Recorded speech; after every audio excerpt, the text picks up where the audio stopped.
reprise, le retour gagnant après cette petite pause estivale. Et on est bien content de vous retrouver sur HBO Max, sur YouTube, la chaîne YouTube d'Eurosport. Ce rendez-vous du mardi qui revient donc en cette fin du mois d'août.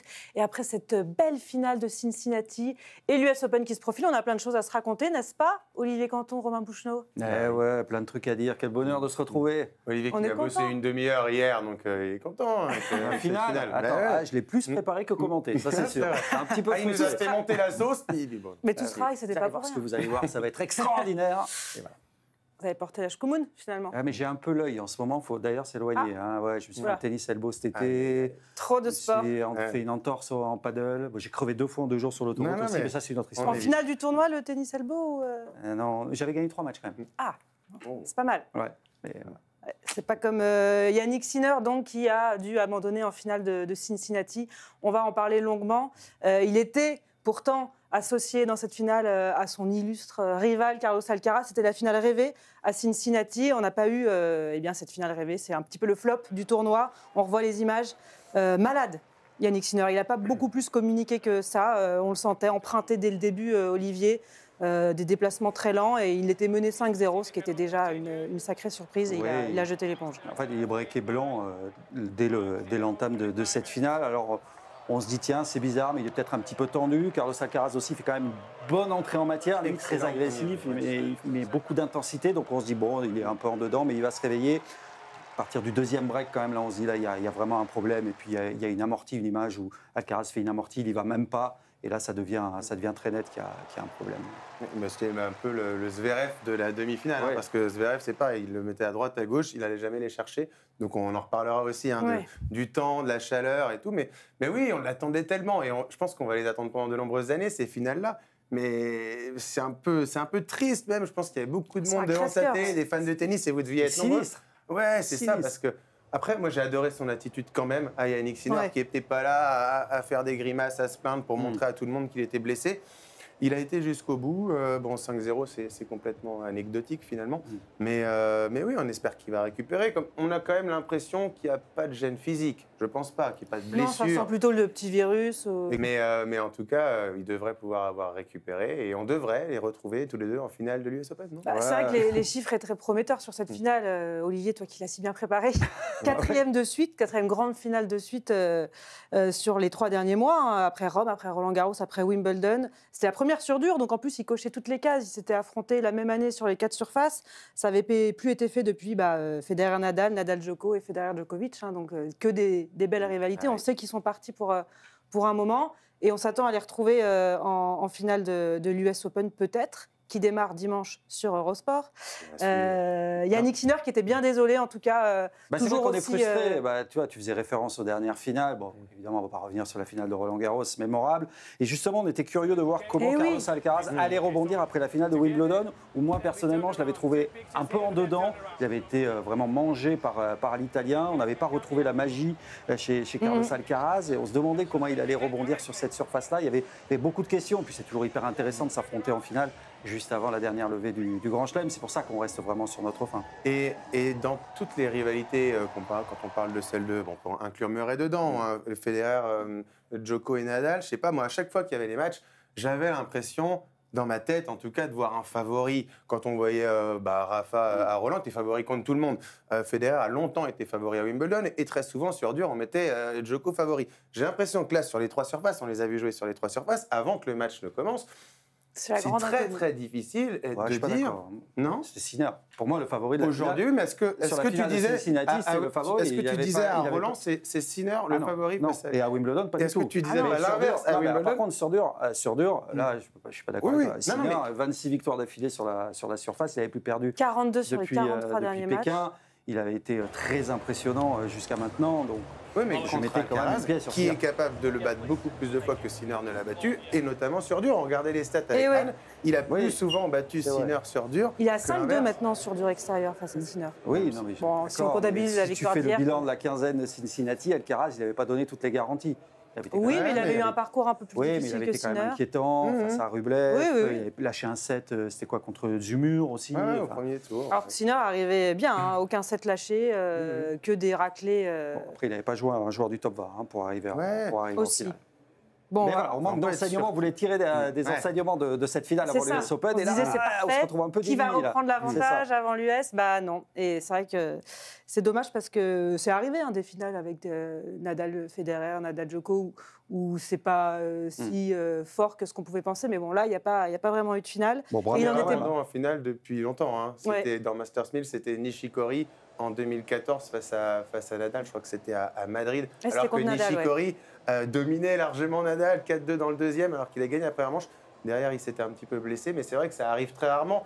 C'est souvent le match qu'on attend. En plus, là, il était à 21h heure française. C'était parfait. La veille de retour gagnant, nous, on avait toute notre émission préparée. J'en ai fait des caisses sur la prise d'antenne. Vous allez voir ce que vous allez voir. Bon. Vous n'étiez pas le seul déçu. Les seuls déçus, évidemment, Yannick Sinner, conseil hyper professionnel, a tout essayé, mais il ne pouvait pas aller plus loin. Il en était bien désolé. Écoutez. Super sorry to disappoint you. From yesterday, I didn't feel great. I thought that I would improve during the night, but it came up worse. So I tried to come out, trying to make it at least a small match, but I couldn't handle more. So I'm very sorry for all of you. I know that maybe some of you on Monday they had to work, they had to do something else. So I'm really sorry. So. Il a un petit mot pour les spectateurs qui étaient là. Cette finale le lundi, c'est pas banal pour ces Masters 1000. Il a eu un petit mot pour Olivier aussi, qui avait tant préparé cette finale. Non, mais c'est vrai que c'était surprenant déjà d'avoir cette finale un lundi. Et cet abandon, il fait partie des 8 abandons qui ont eu lieu à Cincinnati quand même. Des gros coups de chaud, notamment Arthur Hinderknecht, qu'on a vu très mal sur le court. Il y a eu Frances Tiafoe, Davidovich Fokina, Khachanov, Mensik, Carabelli et Luciano Darderi. Tu as parlé de Zverev. Ouais. Il n'a pas abandonné, mais il n'était clairement pas à son meilleur niveau. Ça fait beaucoup et ça pose question sur ces Masters 1000 sur 12 jours, une finale le lundi, dans un état où il fait très chaud l'été, cette tournée sud-américaine où on voit souvent ces images-là, ça pose question toujours. C'est un peu désolant. C'est un peu désolant, mais finalement, ne fallait-il pas une aussi triste conclusion pour faire un peu bouger les lignes? Parce que tout le monde le sait, les joueurs jouent trop, on se plaint du calendrier, mais personne ne dit rien. Là, c'est Davidovich Fokina qui a râlé sur les réseaux sociaux. Est-ce que ça va faire bouger les lignes? Je suis pas certain, mais si tu fais le bilan de cette édition à Cincinnati, c'est d'une tristesse absolue. C'est-à-dire, qu'est-ce que tu retiens? S'il n'y a pas, pour nous Français, le parcours de Terence Satman, qui va en demi-finale, qu'est-ce que tu retiens? Rien. Pas un match. On retient ça, on retient la sortie de Davidovich Fokina, et tu retiens les malaises, les abandons, la chaleur, les conditions épouvantables. C'est tout ce que tu retiens de ce tournoi qui a dépensé 250 millions de dollars pour se faire une nouvelle peau pour cette édition. Il paye un peu pour tous les autres aussi, sur ce format qui est encore décrié. Ouais, et je sais pas, au début de l'année, on attend, c'est les gros tournois, il y a les grands chelems et les Masters 1000, on a envie de voir tout le monde. Là, si on fait le bilan de Toronto et de Cincinnati, on a 3 joueurs qui ont fait quart dans les deux seulement, et c'est pas forcément les meilleurs, puisque Alcaraz et Sinner n'étaient pas à Toronto. Donc il y a Zverev qui a fait 2 demi, il y a Shelton qui en a gagné un qui a fait quart, et Rublev qui a fait quart dans les deux. C'est pas ce qu'on a envie de voir. On a envie d'avoir les meilleurs sur ce genre de tournoi. Est-ce qu'on est obligé de rester avec 9 Masters 1000? Là, c'est qu'une question de pognon, finalement. Parce que là, t'en mets un entre les deux, entre la deuxième semaine de Toronto et la première de Cincinnati, un petit peu plus loin de l'US, parce qu'il y en a certains quand même qui se sont dit, je pense à Frances Tiafoe, il peut finir son match. Il se dit, j'ai petite douleur, je ne vais pas y aller parce que sinon à l'US, je ne vais pas être bien. Alors que tu y vas peut-être un petit peu plus une semaine avant parce que tu as 2 semaines de récup. Enfin, après, c'est ancestral. Toujours avant, les noms des tournois ont changé, mais il y en avait 9 quand même. Je sais pas, j'ai l'impression que ça sert à rien. En tout cas, ces deux-là, les deux qui se suivent comme ça ne sert pas à grand-chose, ni pour le téléspectateur, ni pour les joueurs, parce qu'ils y vont, les meilleurs n'y vont pas forcément, les autres sont pas bons sur les deux tournois. Il fait très chaud, les conditions sont très dures, et même si les joueurs ne jouent pas tous les jours, c'est là ce qu'on a fait. Ils ont voulu prendre soin des joueurs plus carbo qu'avant. Et en plus, ils se tirent une balle dans le pied. Il n'y a aucune concertation avec les tournois du Grand Chelem, puisque l'US Open a décidé de faire son double mixte le lendemain de cette finale. Donc les joueurs vont arriver fatigués, certains font l'impasse, certains sont forfaits au dernier moment. C'est très curieux. Et le problème, c'est que c'est inextricable. C'est-à-dire qu'il y a eu tellement de moyens mis sur ces Masters 1000 et sur le dernier de Cincinnati. Non, ils ne reviendront pas en arrière. L'ATP reviendra en arrière. Mais les joueurs se plaignent, et à un moment, tu as envie de leur dire, faites quelque chose. Enfin, il dit, il faut que ça change. Oui, c'est pas un tweet qui dit ça, il faut que ça change. Et vous avez quand même des moyens de faire pression sur l'ATP pour faire évoluer ce calendrier. Bon, en tout cas, il y en a un qui est content, c'est Carlos Alcaraz, même s'il n'a pas gagné comme il l'aurait voulu, mais il voulait le jouer et le gagner Cincinnati puisqu'il ne l'avait pas encore fait. C'est désormais son 6e Masters 1000 sur 9, donc il commence à cocher pas mal de cases. L'Espagnol, oui, sur les 9, il en a déjà gagné 6. Et aussi, c'est un peu le grand gagnant dans la course à la place de numéro 1 mondial. On sait que ça compte pour lui dans leur rivalité, puisque maintenant on a ce monstre à 2 têtes qui domine le circuit. Celui qui finira l'année numéro 1 mondial va aussi prendre un ascendant sur l'autre. Et là, il gagne des précieux points avant l'US Open, sachant qu'il n'a pas beaucoup de points à défendre, puisqu'il avait été éliminé au 2e tour l'an dernier, alors que Sinner l'a remporté. Ça va jouer là, de toute façon, à la course à la première place mondiale, avec ses 2000 points qu'il y a à prendre à l'US Open. Il arrive en grappille. Enfin, il faut que lui aille loin. Vu qu'il a perdu contre Van den Schulp au 2e tour, lui, s'il va loin, de toute façon, il reprendra des points. C'est celui qui ira le plus loin, finalement, qui sera devant même l'autre. Si Sinner gagne et que lui, il fait finale, par exemple, il va quand même reprendre 1000 points, plus de 1000 points sur Yannick Sinner. Et ça amènera pas mal d'enjeux sur Shanghai, une tournée où les joueurs... Il y a 1900 points d'écart, là, entre les deux. Donc tu peux avoir Pékin, Shanghai, un enchaînement sympa comme on a eu l'année dernière avec les deux qui s'étaient joués en finale. Tu peux avoir les deux à Bercy aussi, enfin pas à Bercy, et les deux à Paris. mais ouais, ça peut être une super fin de saison. Moi, ce que je voulais dire sur Alcaraz, c'est que il est 2e mondial. Il fait une saison fabuleuse. Depuis Monte-Carlo, il fait Monte-Carlo, il gagne Monte-Carlo, il fait pas Madrid. Après, il fait que des finales. Saison sur terre fabuleuse. Sur les 5 derniers Masters 1000, il en a joué 3, lui, et il a gagné les 3. Ouais. Et il est numéro 2 mondial, et on parle beaucoup de Sinner comme un joueur meilleur que lui. Alors que lui, il gagne quasiment tous les tournois qu'il fait. Il arrive à l'US, certainement un peu plus frais que Yannick Sinner. Donc fatigué pourquoi de sa pas l'imaginant pas fatigué. C'est lui le favori, Carlos Alcaraz à 100%, si Yannick Sinner est à 100%? Non, moi je pense pas qu'il y ait de favori. Moi je vois les deux au même niveau. Sur dur, Sinner est quand même au-dessus. Oui, a priori, avec ce qui se passe. Voilà. Et après la saison qu'ils nous ont fait, est-ce qu'on peut imaginer une sortie de route au 2e tour comme l'an dernier pour Alcaraz? Non, parce que l'année dernière, c'était particulier, il y avait les Jeux. Donc la préparation était tronquée, il y avait des surprises, il y a eu la défaite d'Alcaraz, il y a eu la défaite de Djokovic aussi au 3e tour. Alcaraz qui a eu du mal à digérer aussi cette défaite. Non, ce qui est certain, c'est qu'Alcaraz il est dans une dynamique incroyable quand même. On rappelle son 8e Masters 1000. C'était sa 7e demi-finale consécutive. Quand on pense qu'il a été critiqué après la tournée américaine au mois de mars sur son manque de préparation et de sérieux. Et depuis, il est quasiment inarrêtable. 6e titre. Oui, il faut quand même, à propos du palmarès, tiens, je voulais citer Bertrand Millard, puisque quand on a discuté dans le groupe, il signalait quand même son palmarès hors norme à 22 ans. Il a donc 6 des 9 Masters 1000, 3 des 4 grands chelems.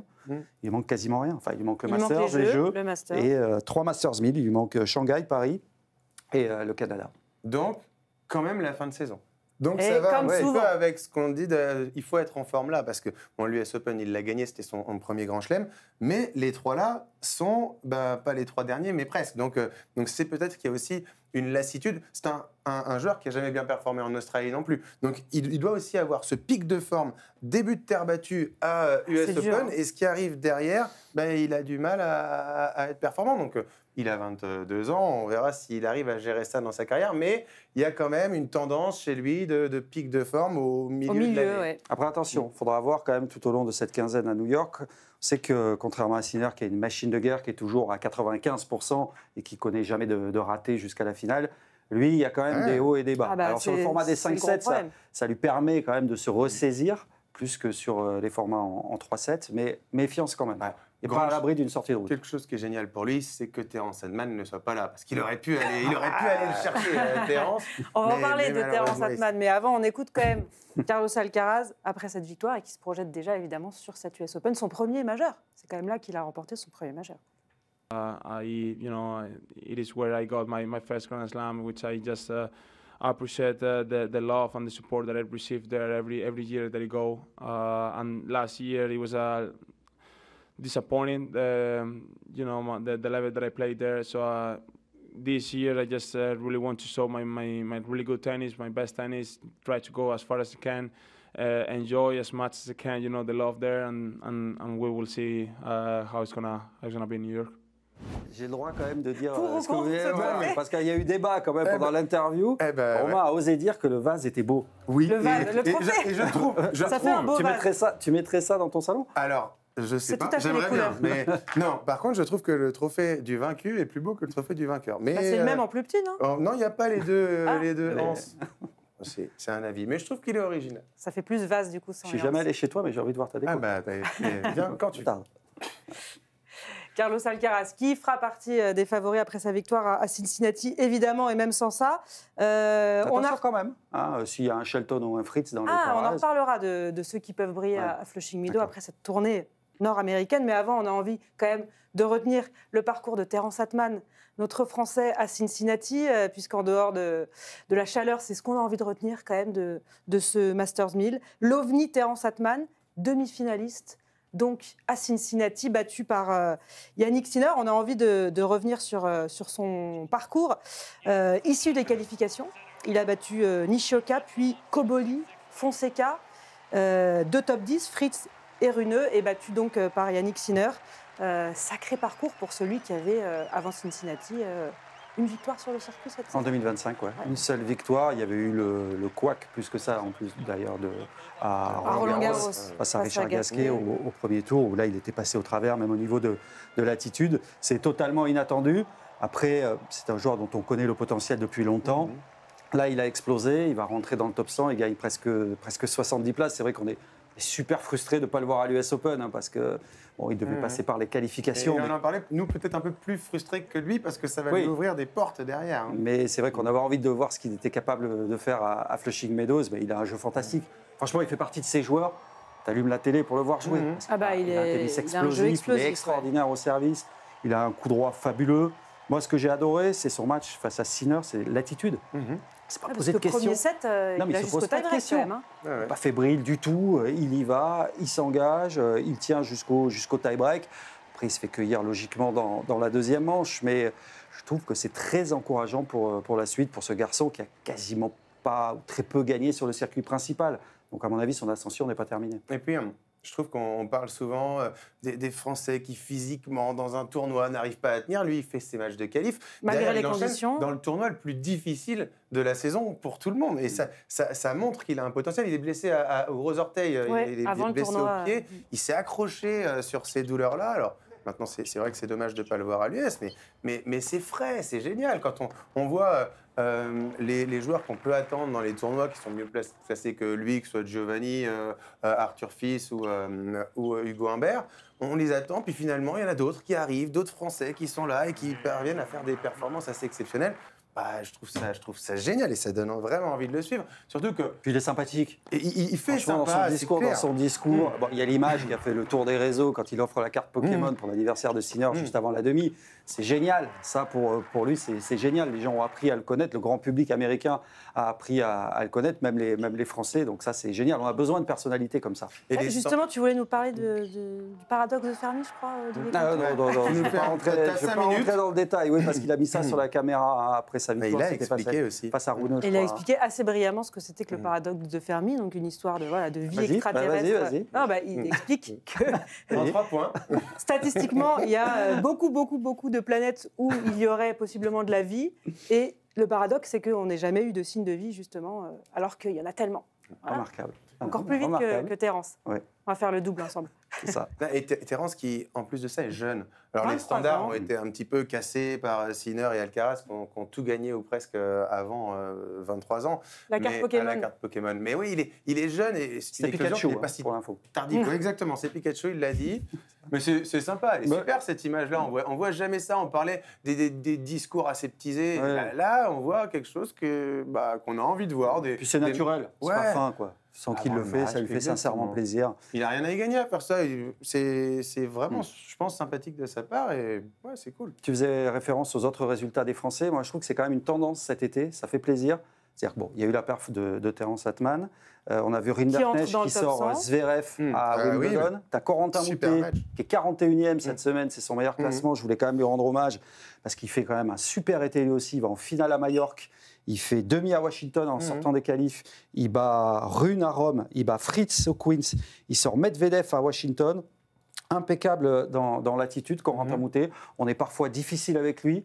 Donc, je tenais à lui rendre hommage parce que quand il est dans ces dispositions-là, il est vraiment extraordinaire. Et voilà, avec Rinderknecht, avec Atman, avec Moutet, on voit des joueurs qui sortent des top 10, des top 15. Ouais, Benjamin Bonzi, voilà, qui sera 51e. Ça n'arrivait pas forcément avant. C'était un sacré match contre Medvedev, on a revu quelques images. Oui, avec cette interruption assez incroyable pour risque d'orage, mais sans orage, et ça joue finalement et il gagne. Non, mais c'est vrai que c'est top. On a 13 Français dans le top 100, on en a 6 dans le top 50. Sur les 13, donc, il y a Valentin Royer et Terence Atman qui ont fait leur entrée récemment. 99 pour Valentin Royer et 69 pour Terence Atman. Et puis tu as Arthur Cazot qui revient bien parce qu'il a fait 2 gros tournois sur terre battue avec une finale et une demi, c'était à Gstaad et à Kitzbühel. Là, il passe par les qualifications. Non, on est critique souvent envers les Français, mais on a le droit aussi de dire quand ça va bien. Le seul problème, c'est nos 2 têtes d'affiche qui sont dans le dur. C'est-à-dire Arthur Fils, pour cause quand même de blessure, qui revient de blessure, qui a déclaré forfait à Cincinnati. Hugo Humbert, on ne sait pas trop où il en est. Ça, c'est l'écueil. C'était bizarre, son match face à Francis Tiafoe. Il mène 3-0 en démarrant bien. Derrière, Tiafoe a fait un bon match, mais oui, je pense qu'il est un peu en manque de confiance. Après, Hugo, il arrive dans la période qu'il aime bien. En général, il était bon à Paris l'année dernière, fin de saison, des conditions qu'il apprécie. Moi, je pense que c'est un mauvais passage pour nos 2 meilleurs Français, mais derrière, il y a du monde et ça va les booster aussi pour rester les 2 meilleurs Français parce qu'il y en a beaucoup dans le top 50 qui sont pas loin. On a vraiment Alex Muller aussi qui fait une super saison. Dernière finale en Grand Chelem d'un Français, tu te souviens ? Ah oui, c'est Joe. Hein. 2008. C'est la dernière demi-finale, on en parlait en préparant, on regardait. C'est Lucas Pouille en 2019. La dernière demi-finale en Grand Chelem 2019. C'est ça qui manque, parce qu'on en a parlé longuement de ce beau vivier français. On est la 2e nation derrière les États-Unis, donc dans le top 100. Mais c'est vrai que ça manque de perf en Grand Chelem, ça manque d'un joueur dans le top 10 qui soit un peu locomotive. Tu as vu comme on était heureux l'année dernière d'avoir Hugo Humbert en finale à Paris et là d'avoir Terence Atman en demi-finale. On était comme des dingues. On a un peu des Français qui sont des joueurs de paire d'à-coups, mais sans que ce soit... Mais tout ce qu'on a dit dans le début de partie de l'émission, ça ne va pas avec des Français en finale de Grand Chelem parce qu'on n'en voit que 2 dans chaque Grand Chelem. Mais là, il y a Sinner Alcaraz, donc c'est vrai que c'est compliqué. Mais bon, Terence Atman, en tout cas, on est heureux de l'avoir découvert. Le grand public l'a peut-être découvert aussi sur ce Masters 1000 de Cincinnati, avec sa patte gauche qu'on compare parfois à celle de Rafa Nadal. Donc c'est quand même pas mal. On va l'écouter, Terence Atman, qui est un joueur atypique, mais qui est toujours très intéressant en conf de presse. Ça, c'était après sa défaite face à Yannick Sinner. J'ai jugé ma performance mentale sur les 2 semaines comme un top joueur. Sinon, j'aurais pas réussi à faire demi dans un Master 1000. Sinon, je pense pas que j'aurais réussi à gagner 2 fois top 10, une fois top 20, une fois top 50 et une fois top 100. Donc, je pense qu'il y a eu un cap qui a été franchi mentalement. Pareil, une nouvelle dimension dans mon tennis que je n'arrivais pas encore à exploiter avant cela. Je pense que c'est pour ça que j'arrive seulement aujourd'hui et c'est pour ça que j'y suis pas arrivé avant à le faire. Pas mal de prise de conscience, pas mal de maturité forcément en plus. Et voilà, je juge ma performance mentale sur cette semaine comme un joueur de très haut niveau. Et pour justement rester dans ce très haut niveau, il va falloir justement réussir à répéter ses efforts dans la durée. Et c'est toujours ce qu'il y a de plus difficile. Donc maintenant, ça va être à moi de réussir à garder ce niveau, cette intensité mentale, tennis, physique, et réussir justement à performer comme ceci sur tous les tournois que je vais faire. J'ai passé 2 semaines merveilleuses. Je pense que ça a été les plus belles semaines de ma vie, pour vous dire. Et puis voilà, j'arrive pas encore très bien à réaliser de l'exploit que j'ai réussi à faire. Mais ouais, ça a été 2 semaines vraiment exceptionnelles pour moi et elles vont vraiment rester dans ma mémoire jusque la fin de mes jours, ça c'est sûr et certain. C'est un rêve éveillé qu'il a vécu, mais il garde les pieds sur terre. Il a conscience que maintenant, le plus dur commence, c'est de confirmer ses bons résultats. Il a réussi à débaucher son coach, Guillaume Père, qui l'entraînait à temps partiel, puisqu'il était coach en Chine dans une académie. Et puis finalement, en voyant le potentiel, s'est dit non, allez, j'y vais à temps plein. Et ça a bien fonctionné avec ce résultat à Cincinnati. Bon, on rappelle que malheureusement, il ne fera pas les qualifs de l'US Open, puisque au moment où le cut a été arrêté, il n'avait pas le classement pour entrer directement dans le tableau à l'US Open. C'est aussi peut-être un peu l'expérience du plus haut niveau, l'enchaînement après une semaine comme ça, enfin une quinzaine comme ça. Il était blessé. Donc déjà, blessé. Il a raison de ne pas prendre de risque. S'il n'est pas blessé, finale ou victoire. Hein. Si Sinner avait été malade un peu plus tôt. Non, mais exactement, il aurait pas pu être... Non, mais c'est très intelligent. En tout cas. Bon, il n'avait peut-être pas le choix parce qu'il était vraiment blessé, mais de toute façon, c'est très intelligent de faire l'impasse. Il y a d'autres priorités, on l'a rapidement évoqué tout à l'heure. D'ici la fin de la saison, il va rentrer directement dans les grands tableaux, des Masters 1000. Donc, il y a tout à gagner en plus. Il y a des gros points à aller chercher vu qu'il n'avait pas gagné un match sur le circuit ATP, donc c'est évidemment très malin, même si évidemment il s'assoit sur la possibilité d'aller jouer un grand tableau. Il n'a encore jamais gagné de match en Grand Chelem. Après, il n'y avait aucune assurance qu'il passe les qualifications malgré sa demi-finale. Hein, c'est dur, il y avait 2 jours, plus, il fallait qu'il parte de l'Ohio pour rejoindre New York. Ce n'est pas les mêmes conditions. Non, c'est plutôt intelligent comme décision.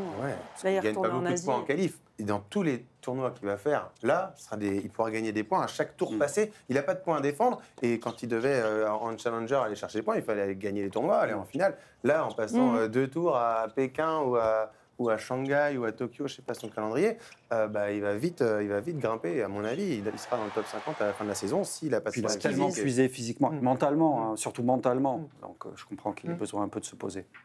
Et puis il aime bien l'Asie. Là, il va aller jouer les challengers en Asie parce que c'est là où il a gagné ses 2 challengers cette saison.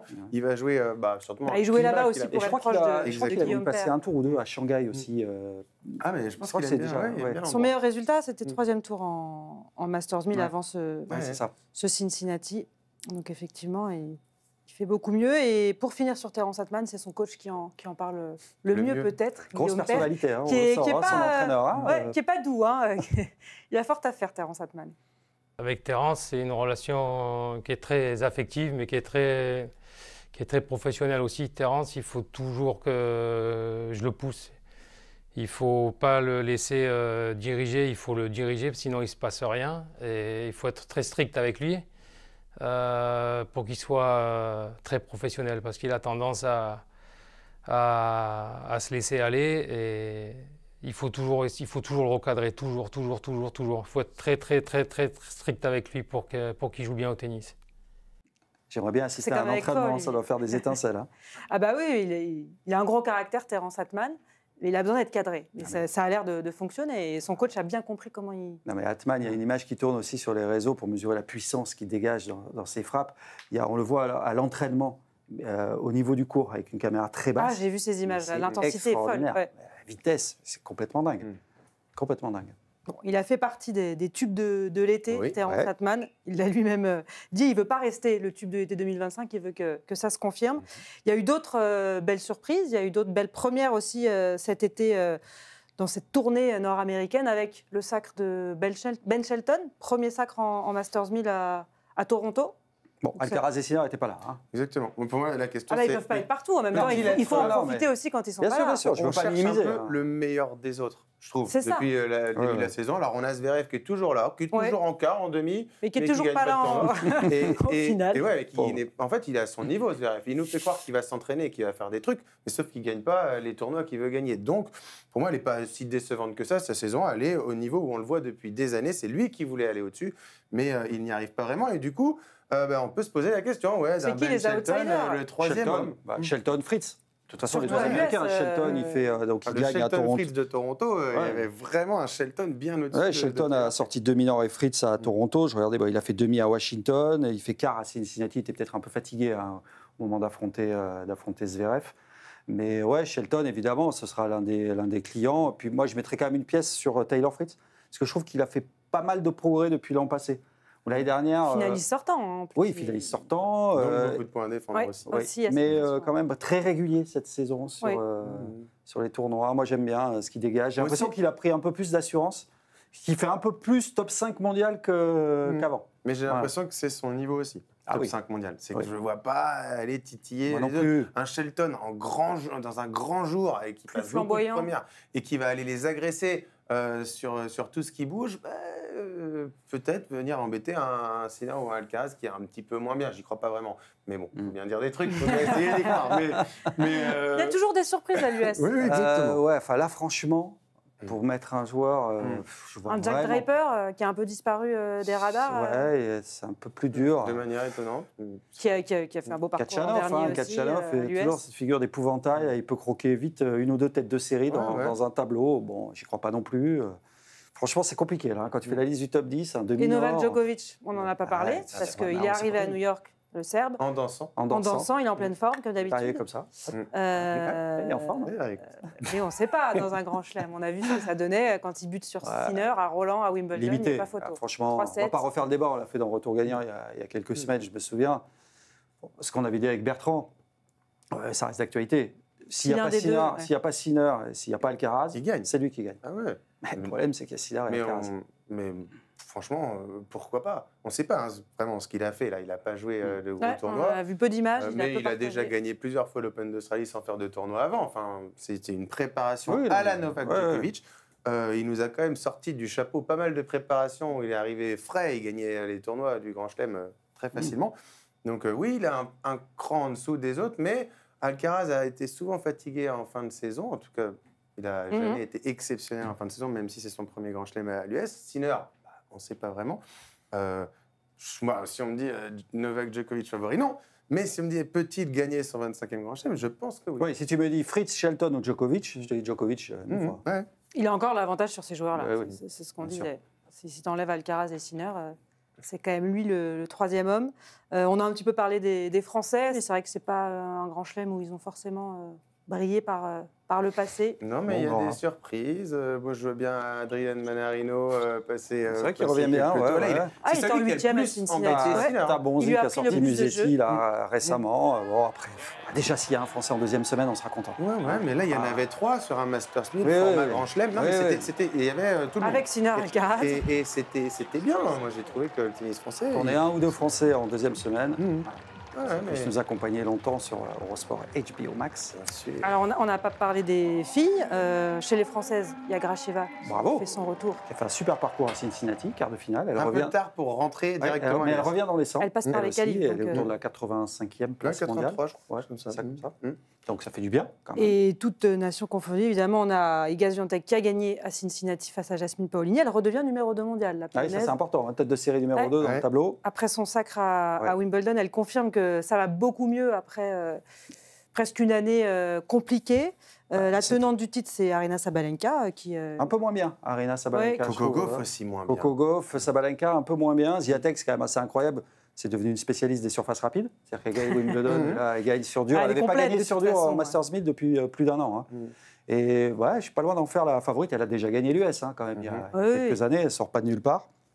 Donc Swiatek, moi je parierais sur elle, ou une Rybakina aussi, qui revient bien. Ouais, qui joue bien. Elena Rybakina. Difficile, on se pose quand même beaucoup plus chez de les filles, questions que chez les messieurs. Et puis il y a plus de surprises aussi. On a vu la Canadienne Mboko qui a remporté le Masters 1000 de Toronto. Elle sortait de nulle part, on l'avait vu, de Montréal. On l'avait vu à Roland-Garros.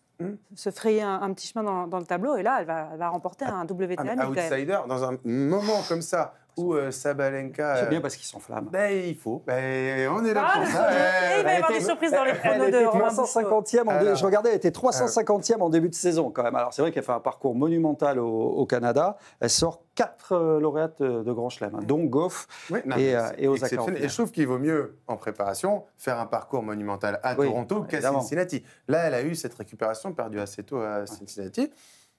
Attention. Entraînée par une Française. Nathalie Tauza. Quand même. Nathalie Tauza, oui. Okay. Et c'était une belle surprise, Victoria Mboko, la Canadienne, donc, qui a remporté ce WTA 1000 à Montréal et qu'on attend à l'US Open. On rappelle que ça démarre dimanche, le tableau de simple. 17h. Il y a le 17h. Il y a le double mixte qui, à l'heure où on parle, a déjà démarré. Yannick Sinner officiellement out de ce double mixte qu'il devait jouer avec Siniakova. Donc, il y a toujours Carlos Alcaraz qui a pris un avion dardard de Cincinnati pour rallier l'US Open. Avec Iga Swiatek, d'ailleurs. Iga Swiatek dans l'avion, fait un jet privé. Hop, parce que... elle aussi, elle joue sympa, ce petit mais bien sûr, elle joue Iga Swiatek. Elle joue avec Casper Ruud.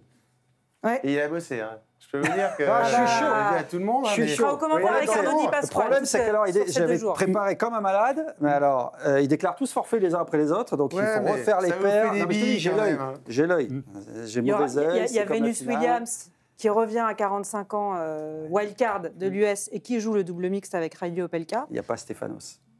Stéphane, Et Badosa, ben non. Non, non. Non. Il y a eu rupture et du coup, il n'y a pas de double mixte. Bah non, ouais. Ah, c'est triste. Et ouais, il a rompu avec Badosa, mais il s'est remis avec papa. Ah, l'entraîneur qui revient. C'est marrant, on le met pas dans les Alors, favoris, lui. On le met mais pas dans les ça marche. outsiders. Non, peut-être. j'ai pas entendu son nom jusque-là. Ah non, non, un non-match complet. Je sais plus où, Cincinnati, je pense, où il est passé à côté. Ouais. C'est très, très dur. Et Ça on va sent. pas. Ah, ouais, là, c'est de pire en pire. C'est très, très compliqué dans sa tête.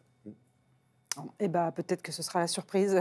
Stéphanos Tsitsipas, on verra. Rendez-vous avec Eurosport Tennis Club dimanche pour lancer ce bel US Open autour de Louis Canton, de nos consultants et de toute l'équipe, évidemment, de commentateurs d'Eurosport. On va se régaler, on a hâte d'y être. Merci à Guillaume, à Nolwenn, à Flo pour la préparation de cette émission. Merci à tous les deux, c'était top. Bah, C'était une belle reprise, une belle oui. rentrée. Eh oui. On Au enchaîne. moins, on répond présent. Hein. Eh, Comme la vous êtes là finale parce à qu'ils ne sont pas tous Cincinnati, rentrés là. On a fait plus long que la finale de Cincinnati. Ouais, c'était pas dur en même temps. Ouais, voilà. J'espère que ce sera plus long vos doubles mixtes toute cette semaine en préparation donc de l'US Open. Merci à tous de nous avoir suivis et rendez-vous mardi prochain. On sera là pendant l'US Open retour gagnant. On reste le mardi pour débriefer tout ce qui s'est passé autour de nos consultants et de nos commentateurs. À mardi prochain, bye bye.